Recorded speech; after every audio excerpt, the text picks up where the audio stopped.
An invasive species of mosquito known as tiger mosquitoes have been linked to a significant rise in cases of dengue fever across Europe. The European Centre for Disease Prevention and Control says climate change is creating favourable conditions for the insect. Authorities have been monitoring their spread as far north as Paris, where, of course, the Olympic Games take place at the end of July. The World Health Organization says alcohol, ultra-processed foods, tobacco and fossil fuels are killing 2.7 million people every year in Europe. It says powerful industries interfere in government policies that are aimed at improving health and regulating the marketing of such products. Here, the prosecution's expected to open its case in the retrial of former nurse Lucy Letby today. She's charged with attempting to murder a baby in Chester in February 2016. She denies the charge.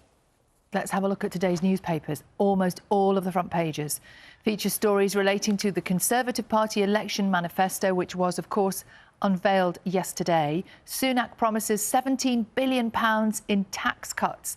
That's in the Telegraph. The paper says the Prime Minister's plans will see national insurance payments reduced and offer help to first-time buyers. The Guardian, less supportive. They're reporting on criticism of the Prime Minister's plans by some economists, branding them implausible and suggesting that they would benefit only the wealthy. Meanwhile, The Mirror carries comments made by the Prime Minister in an interview with ITV, which is due to be broadcast tonight. The paper claims Rishi Sunak claimed to know what real sacrifice was because he didn't have a satellite television as a child. It says, "Rish, I didn't have a dish," as their headline. It's a good headline. The Mail reports on different comments made by the Prime Minister in which he urged voters not to hand Labour a blank cheque. The Mail saying that the Conservative manifesto creates what it calls clear blue water between the Conservatives and its opponents. We will be talking quite a lot about the general election, won't we, over the coming weeks. We'll also be talking quite a lot about Scotland and England at the Euros. And this morning in the papers, there's various bits and pieces which are quite interesting. Jude Bellingham, with his new line of underwear with Kim Kardashian's company. He's all over the front pages this morning. And also in the Times, they've done a review of, you know, the official kit that the England team wear to travel in, to go and, like, to get on the plane, that sort of thing. For their boarding, for their leaving pictures. Exactly, and they have all the photos taken. So a fashion writer, Jeremy Langmead, in the Times, has done a review of it today, saying that previously, when the football teams go off on a tournament, previously they nearly always put them in suits, especially so with the England team. We've seen them paraded in excessively baggy suits that make them look like a Madness tribute band. This time, he's saying they've got it right because it's like bomber jackets and T-shirts and, like, comfy trousers. But he recommends that nobody wears all the beige pieces all at once. You could end up looking like a digestive biscuit. Oh. Awkward. Tie off as well, cardigan on. Yeah, no ties, John. T-shirts. It's the influence of the whole sort of smart, casual working from home thing, isn't it? They look good, actually. You can't buy ties anymore. I've told you this.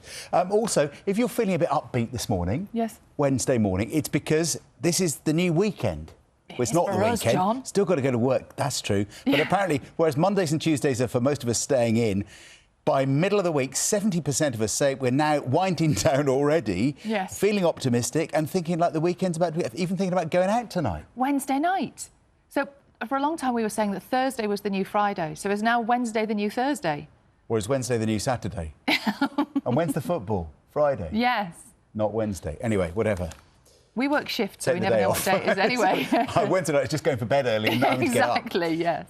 We've had loads of messages from you this morning about children and phones because we spoke to a group of kids who'd lived without one for a few days. Yeah. Lots of you have been in touch to share your thoughts. Wendy says she hates mobile phones and wishes nobody had invented them. She says children shouldn't have them because they are quite simply a nuisance. Lynn agrees. She's 17, said we've never had smartphones. We don't need them. She said they just use their basic phones for emergency, she and her husband. Penny Harrison says she switched to a smartphone earlier this year and has enjoyed being able to do more on her phone, but it's affected her sleep. Yeah, she says when you're more present with your kids if you don't have access to your phone all the time. Thank you for your messages. That's it from us for this morning. We're off to check our phones. Now it's time for Morning Live. I'm going to the pub. A 16-year-old boy has been extradited from Spain and charged with the murder of Janeo Lusima in West London. The 21-year-old was shot dead on the 1st of April in West Kensington. Two 18-year-olds who voluntarily returned from Morocco on Saturday have also been charged with his murder, along with 5 others previously. Parents and staff are campaigning against proposals to close a nursery in Tower Hamlets.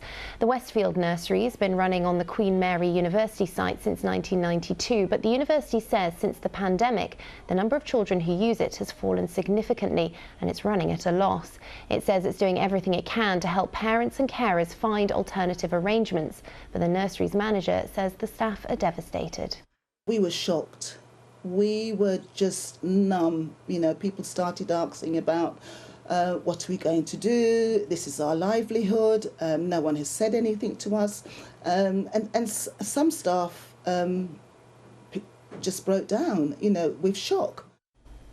And with childcare being one of the big issues in this general election, we'll be looking further into it on our programme tonight at 6:30. Now, this week marks the 7th anniversary of the Grenfell Tower fire, which led to the deaths of 72 people. 18 children were among those who died in the fire in a high-rise block of flats in North Kensington.